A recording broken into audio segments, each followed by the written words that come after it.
Atlantis Rising Research Group, audiobooks. From the Atlantis Rising Research Group news blog. Designing Göbekli Tepe. Since its discovery in 1994, by German archaeologist Klaus Schmidt, the vast and mysterious ruins in southeastern Turkey, known as Göbekli Tepe, have posed enormous, and virtually unanswerable questions for mainstream archaeology.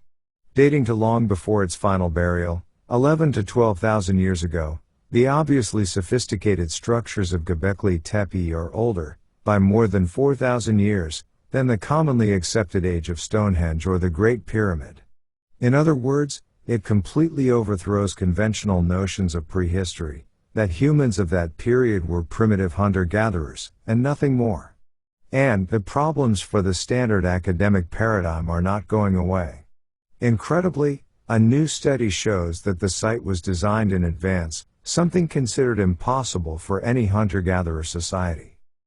Israeli archaeologists Gil Hikli and Avi Gopher of Tel Aviv University have established that aligning the centers of the three oldest enclosures, V, C, and at Göbekli Tepe is a large equilateral triangle, over 65 feet on a side. The clear implication is that all three circular structures were planned and maybe built at the same time, thousands of years before the conventionally accepted invention of writing or the wheel. Such an enormous structure would have required hundreds, if not thousands, of well-organized workers. Entitled Geometry and Architectural Planning at Göbekli Tepe, Turkey, the new study was published in January 2020 in the Cambridge Archaeological Journal. Göbekli Tepe's builders, the authors suggest, must have been guided by some understanding of geometric principles and were capable of applying them to their construction plans. In an April edition of the Israeli newspaper Haaretz, reporter Ariel David commented that based on the assumption that such a massive construction project would have been beyond the capacities of the small, non-sedentary groups that usually comprise hunter-gatherer societies, most scholars have assumed that all the circles at Göbekli Tepe had to have been built gradually over a long period of time. The new evidence of advanced uniform planning clearly contradicts that assumption, but it is not the first such evidence to come to light.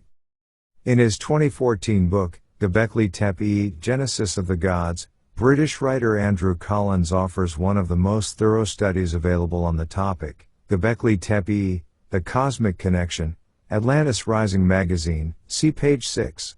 In addition to advanced planning, Collins claims the site also shows strong evidence of alignment with the stars. A large sighting stone with a carved hole, he believes, directs attention from enclosure D to the northern sky, pointing specifically to Deneb, the alpha star of the Cygnus constellation, traditionally depicted as a swan, or some kind of bird.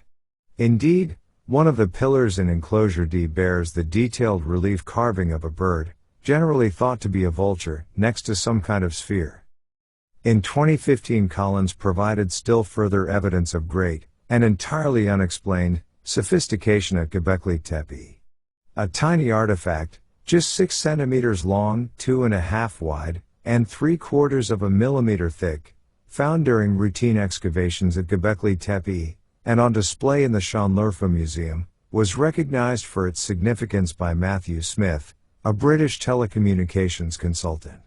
Smith pointed out to Collins that it was decorated with a representation of twin pillars like those at the center of each of the enclosures and, moreover, noticed that the design employed a sophisticated three-dimensional perspective technique, not to be invented for another 12,000 years, when artists of the Renaissance learned how to make their drawn lines converge toward a horizon or disappearing point in the center of an image, creating the illusion of depth for the observer.